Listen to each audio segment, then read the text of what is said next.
Cerramos el 2010 con la peor tragedia invernal del siglo y comenzamos el 2011 con la tranquilidad de una corta tregua, pero con la amenaza cierta de que volverán las lluvias y que la mayor concentración de agua se registrará en el centro del país. Lo que ha ocurrido en Brasil y en Australia les permite a los responsables de lo ocurrido en Colombia ocultarse bajo el sofisma de que es el calentamiento global y que actúa por igual en cualquier parte. Pero no. En países como Colombia, un invierno es peor en daños y en víctimas porque históricamente hemos manejado de manera equivocada nuestros ríos, nuestras construcciones, nuestra agricultura y nuestra ganadería.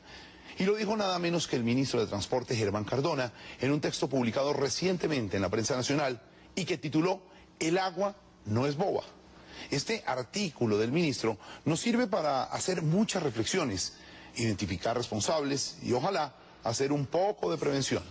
Por eso Darío Fernando Patiño lo invitó para que nos explique por qué eso de que el agua no es boba y cómo garantizar que no se les va a dar a los mismos que la han embarrado la oportunidad de que se equivoquen de nuevo.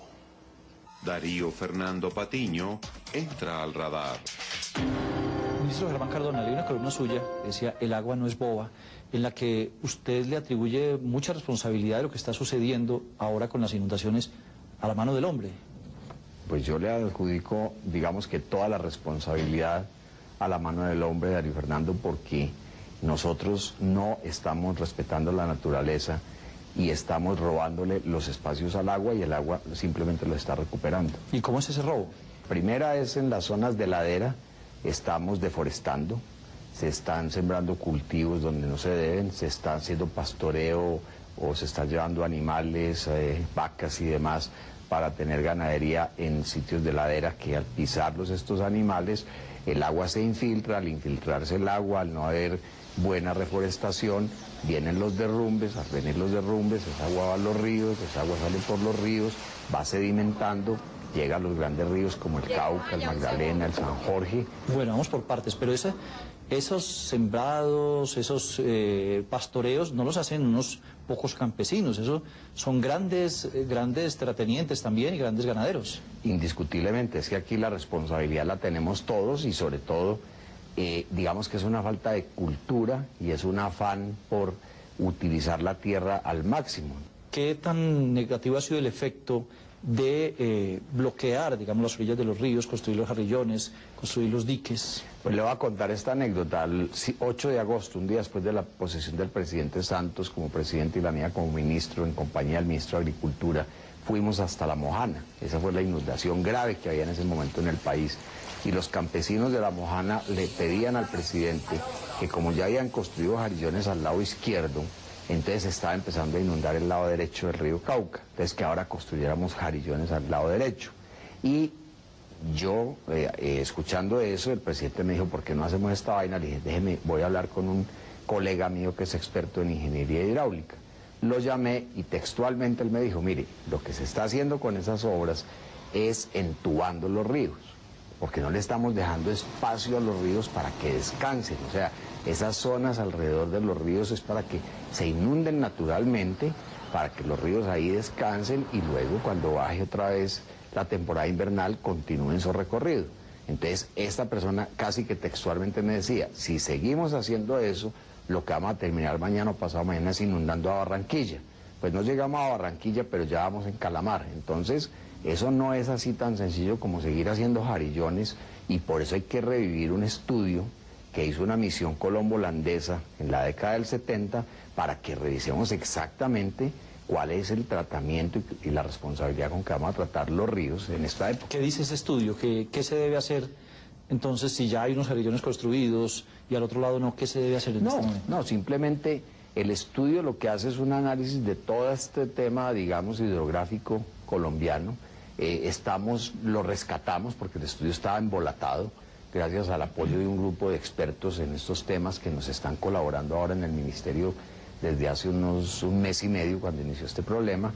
Entonces surgió la idea del estudio, yo no lo conocía, la verdad me tocó ponerme a buscarlo por todas partes. Es un estudio además maravilloso porque se hizo antes de que existieran los computadores, es hecho en máquina de escribir, es hecho con regla de cálculo, pero es un estudio de mucha profundidad, se demoraron casi 5 años haciéndolo. Entonces lo que vamos a hacer ahora es reestudiarlo, analizarlo, adecuarlo a las condiciones actuales del país, pero con absoluta seguridad. Una de las conclusiones que saldrán de ahí en el futuro es que hay que volver otra vez a entregarle a los ríos las tierras que se le han quitado para que los ríos puedan fluir con tranquilidad. Aunque eso represente mover poblaciones enteras, mover propiedades, extensiones de tierra que pertenecen a grandes empresarios. Ha habido países donde inclusive se han comprado los terrenos nuevamente para dejarlos como tierras que puedan hacia el futuro ser esos sitios de descanso para los ríos. ¿Cómo pudimos estar equivocados tanto tiempo y sobre todo en los años recientes, donde se venía presentando inundación tras inundación año tras año? Yo diría que lo que actuamos fue como con un poco de ligereza. Los colombianos somos muy buenos, digamos, para hacer estudios, pero somos muy malos para ponerlos en práctica. Pero resulta que ahora, con cambio climático, con estos problemas de mar de leva y demás, pues cada día se está complicando más la situación y mucho más cuando se junta un invierno, digamos, con un mar de leva como pasó en este último mes. Claro, además ha habido soluciones de muy corto plazo, de pronto muy influidas por la política, es resolverle el problema al pueblo determinado donde hay un político que influye, pero no un problema estructural. Hay uno más grave inclusive, y se lo voy a decir de una vez, en Cali. En Cali hay un problema que si no se soluciona, ya lo denunció el presidente Santos también, pero pareciera que nadie le está poniendo cuidado a eso, que ese puede ser un problema más grave que todos los que hemos sucedido, que es lo que pasa, digamos, en las áreas de protección que hay al lado del barrio Agua Blanca. Esas son zonas que se han construido los jarillones, se han dejado las áreas, digamos, de reserva para que el río Cauca pueda descansar, para decirlo en términos coloquiales, y esas áreas ya fueron invadidas. Pero no solamente están invadidas, sino que tienen agua, tienen luz, tienen alcantarillado y fuera de eso tienen hormiga riera por cantidades que están empezando a socavar esos jarillones y un día de estos, Dios no lo quiera, se revienta un jarillón de esos del río Cauca en la zona de Agua Blanca y la inundación va a ser verdaderamente catastrófica. Pero ya se advirtió, ya se dijo y eso las autoridades locales son las que tienen que entrar a solucionar el problema. ¿Existe el riesgo de que después de que pase esta temporada se repita algo o sucedan cosas peores que las que sucedieron este año? Sin duda, o sea, yo creo que hoy nadie podría decir que no pueda llegar a suceder algo inclusive más delicado de lo que ya sucedió. Es que aquí han sucedido cosas muy graves, pero lo más grave indiscutiblemente fue el rompimiento del dique, del jarillón en el canal del dique, porque pues de un momento a otro, un canal que estaba a esta altura y un departamento del Atlántico que estaba 3 metros más abajo, se rompió el canal y lógicamente el río Magdalena se volcó completamente hacia allá. Pero nadie puede garantizar que una vez se cierre ese boquete del canal del dique, la fuerza del agua, que casi que se ha duplicado en caudal y en velocidad, no pueda romperlo después por otro sitio. ¿Por qué? Porque el problema es que el problema viene desde el interior del país, no es que esté surgiendo. O sea que este esfuerzo de ahora, tan grande que se va a hacer en términos económicos, no garantiza soluciones para este mismo año. Yo no creo que las garantice, yo creo que la verdadera garantía es empezar a hacer un trabajo verdaderamente responsable con estos ríos y por lo menos mientras yo esté al frente del Ministerio de Transporte, pues voy a seguir trabajando con juicio en esa actualización de ese acuerdo o de ese estudio colombo-holandés para después entregar las conclusiones y a partir de esas conclusiones hay que empezar a hacer unas obras que esas sí podrían garantizar en el muy largo plazo que ese tipo de situaciones no volvieran a suceder. ¿La minería también está haciendo mucho daño? Pero una minería bien llevada no. Aquí el problema es que hay muchas dificultades para la minería organizada, pero la minería informal y la minería ilegal, digamos, ilegal, esa sí, pues a veces se mete por donde no se debe meter, y esa sí está haciendo un verdadero daño. También vi una advertencia suya a los contratistas, en el sentido de que nada más de no meter más cuentos, ofreciendo unos grandes ingenieros, unos genios, que después no aparecen. Que aparecen traídos de Marte, dije yo, y yo conozco ese tema desde ese lado de las empresas de interventoría. Y sé cómo muchas veces se presentan propuestas y cuando se las ganan los que se las ganan, después empiezan a solicitarle a las entidades el cambio de los profesionales ya por unos de menor categoría, pero resulta que las propuestas se las ganaron fue precisamente porque propusieron profesionales de muy alta categoría. Entonces, por lo menos acá, lo que vamos a hacer es muy exigentes, que lo que se propuso sea lo que se tenga que cumplir.